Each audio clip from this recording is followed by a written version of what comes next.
Bonjour mesdames et messieurs et bienvenue à Perspective, je suis Francis Denis. Débutons d'abord par des nouvelles nous provenant de Naples en Italie où le pape François s'est rendu dans la journée de samedi dernier. Cette courte visite, mais non moins chargée, fut parsemée de rencontres et de célébrations émouvantes ainsi que par des discours percutants. Après un arrêt rapide pour prier auprès de la Madone de Pompéi, le pape s'est rendu à Scampia, un des quartiers les plus difficiles de la ville de Naples, pour y rencontrer les familles. Écoutons un résumé de cette rencontre de la télévision Vaticane.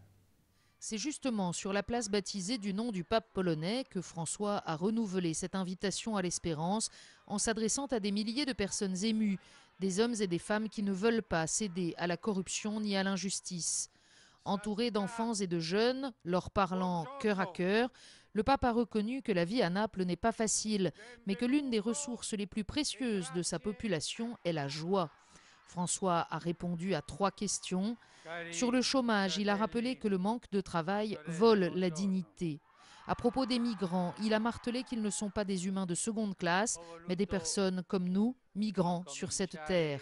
Enfin, le pape a parlé de la justice, trop souvent biaisée par la corruption. Le pape François a demandé à la foule de ne pas laisser le dernier mot au mal, qui vole l'espérance et qui empoisonne l'avenir. Le pape s'est ensuite rendu à la place du plébiscite située au centre de la ville de Naples, où il a prononcé une homélie percutante contre le crime organisé qui défigure cette ville magnifique.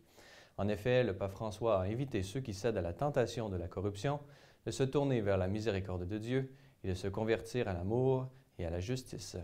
Enfin, tout juste après une visite émouvante dans une prison où il a affirmé que le premier saint de l'histoire était un criminel condamné à mort, le pape des périphéries s'est rendu à la cathédrale de Naples pour y rencontrer les religieux et les religieuses et les prêtres du diocèse. Écoutons un résumé de ce rendez-vous. Celui qui bavarde est un terroriste qui lance une bombe et qui détruit tout. À la cathédrale de Naples, le pape a rencontré ce samedi les prêtres religieux, religieuses et diacres du diocèse et il a longuement échangé avec eux en délaissant le discours préparé. Au milieu de quelques souvenirs et anecdotes, le pape a souligné que le diable nous tente par la jalousie, l'envie, les luttes internes, les antipathies et les sympathies, mais que l'on peut tout surmonter à condition de laisser le Christ au centre. Condamnant toute forme d'avidité et de mondanité, le successeur de Pierre a invité à cultiver l'adoration, l'amour de l'Église et le zèle apostolique. L'Église n'est pas une ONG, a-t-il conclu, l'Église est l'épouse du Christ, elle a le plus grand trésor, Jésus, et sa mission, sa raison d'être, est justement d'évangéliser, d'apporter Jésus.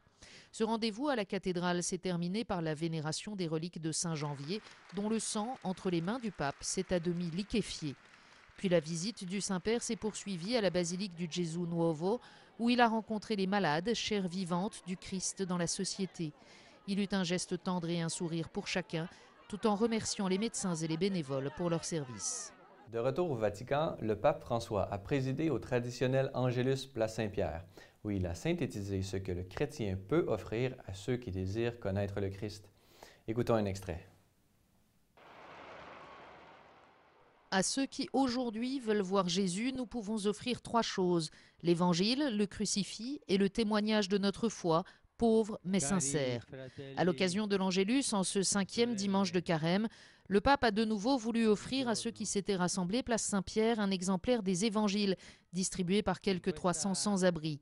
Un petit geste pour encourager à se nourrir de la parole de Dieu chaque jour, pour parvenir à voir aujourd'hui le Fils de Dieu, tout comme les Grecs dont parle l'Évangile de ce dimanche. Alors que nous approchons de Pâques, le pape a rappelé que l'heure de la croix, la plus sombre de l'histoire, est aussi la source du salut pour ceux qui croient en lui. Voilà, c'est tout pour aujourd'hui. Si vous avez des questions ou commentaires, vous pouvez m'écrire à l'adresse qui apparaît à l'écran. Ne manquez pas tout de suite après Perspective, l'émission Focus catholique où C'est les Lumières vous présente une entrevue exclusive avec le Père Benoît Lacroix sur le thème de la Révolution tranquille. Merci d'avoir été des nôtres. À la prochaine.